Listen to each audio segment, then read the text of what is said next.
Okay, let's unpack this. We're diving into a really profound question today.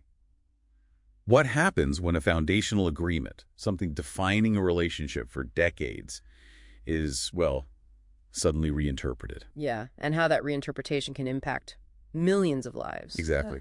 We're talking about Puerto Rico's really complex political status and how its self-governance, which seemed understood one way, has been drastically reevaluated. It's a complicated history, for sure. Our main source for this deep dive is a pretty powerful address from 2016. It was given by the governor at the time, Alejandro Garcia Padilla, to the UN's Special Committee on Decolonization. And that address really lays out Puerto Rico's perspective on this whole evolving situation with the U.S. So our mission here is to kind of extract the key insights from that speech. We want to trace the narrative from those initial agreements. Right up to the challenges they face now. What's fascinating here is exploring how these international understandings and domestic interpretations of sovereignty have shifted. Creating this huge point of contention, yeah. A major one. For Puerto Rico and its people, definitely. Okay, so let's rewind a bit. Back to 1950, the U.S., under the UN Charter, had this sacred trust idea to develop self-government. Right. So they offered Puerto Rico, through Law 600, the chance to adopt its own constitution. And Puerto Rico accepted. They drafted it, then approved it again after the U.S. Congress asked for a few changes. Seemed like a pretty big step forward at the time. Absolutely. And crucially, in 1953, the U.S. goes before the UN. They represent Puerto Rico as being governed by a, quote, bilateral pact. A pact whose terms could only be changed by mutual consent. That's the key phrase, isn't it? That's the absolute linchpin. Based on that, the UN passes Resolution 748. And what did that resolution do? It recognized Puerto Rico had been invested with attributes of political sovereignty. And importantly, it meant the U.S. didn't have to send those annual reports anymore under Article 73 of the UN Charter. Because those reports are for non-self-governing territories. So the UN essentially said, okay, Puerto Rico has achieved a significant level of self-determination. Pretty much, yes. That was the understanding internationally. And that recognition seemed to echo in Puerto Rico's own constitution. Article 1, Section 1 says, political power emana from the people, comes from the people. A powerful statement of popular sovereignty. Even the U.S. Supreme Court, as recently as June 2016 in the Sanchez-Valle case, acknowledged the Constitution created a new political entity, subordinate to the sovereignty of the people of Puerto Rico.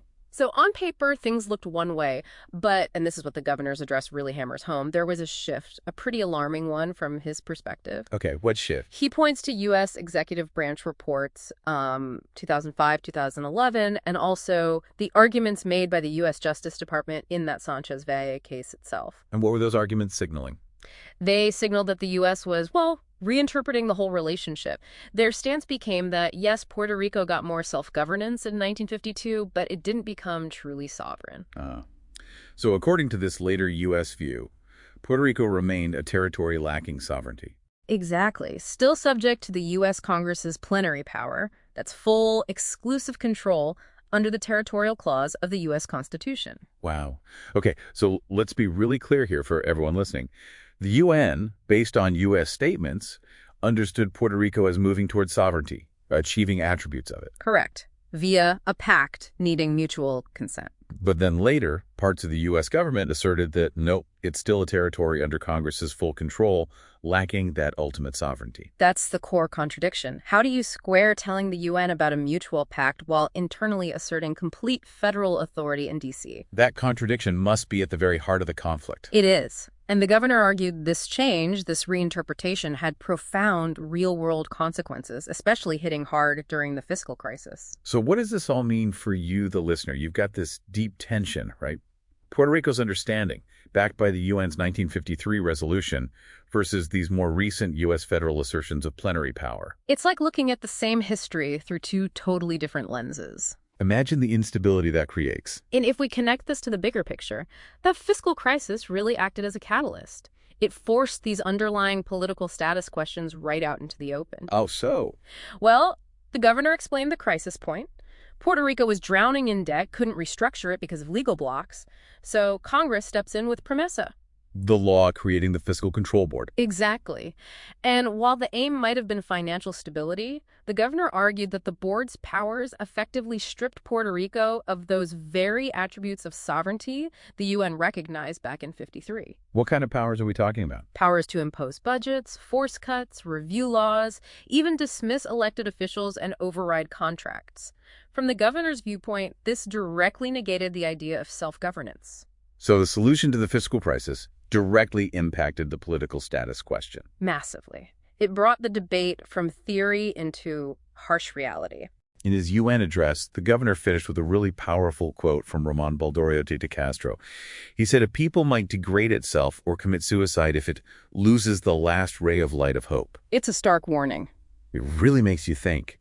Consider what that means for a people trying to navigate this incredibly complex, evolving relationship. How do you assert your will, define your own future, when you're facing such fundamentally conflicting interpretations of your political identity? Yeah, what stands out to you listening now about this struggle, about a people fighting for self-determination against such deeply entrenched and shifting external forces? It's something to really mull over. Okay, let's unpack this. We're diving into a really profound question today. What happens when a foundational agreement, something defining a relationship,